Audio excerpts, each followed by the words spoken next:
Walang trabaho mga dahilan nyo eh. Wala naman kung ano.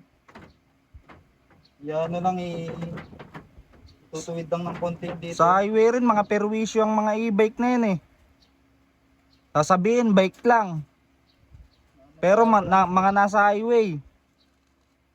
Pasensya na kuya.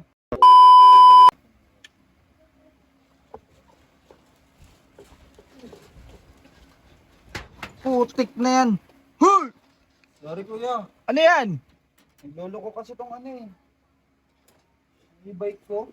Pambira kan lawak-lawak ng kalsada eh. Diyan ka pa sa palpok. Sorry ah. Wala namang ano eh.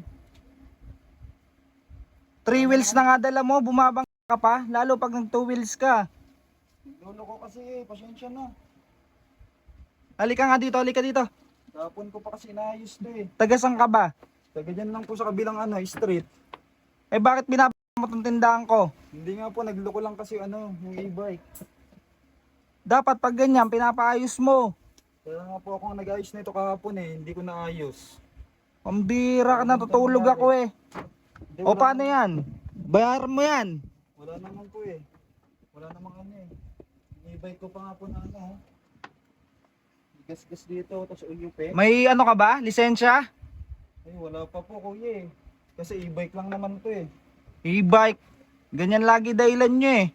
Sa kalsada, mga nakakaperwisyo rin yung mga e-bike na yan eh. Hindi, ngayon lang po ako gumamit nito.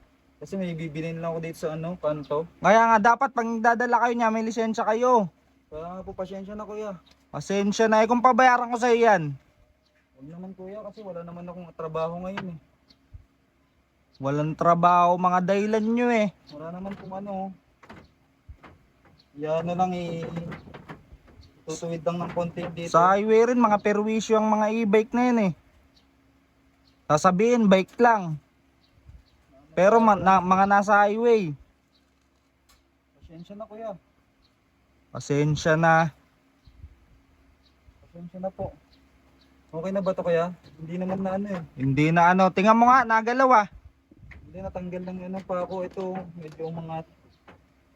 Susunod, ayusin mo yung pagdadrive mo. O kaya hindi ko na gagamitin to. Katulak ko na nga ng paano. Mamaya tao pa masal mo dyan eh. Makulong ka pa. Sorry po. Wala ka palang lisensya, nagdadrive ka nyan. Katulak ko na pabalik. Hindi ko na ano. Ang birang taong to eh. Padala-dala kayo ng ganyan, mga wala naman pala kayong lisensya. Dapat sa mga e-bike na yun, inaano na eh. Pinoproteste eh. Para mawala na sa kalsada yan eh. Natutulog ako, biglang may sasakak na e-bike. Mga taong to, mga perwisyo. Dapat inaano na yung e-bike na yun eh, pinipace out eh.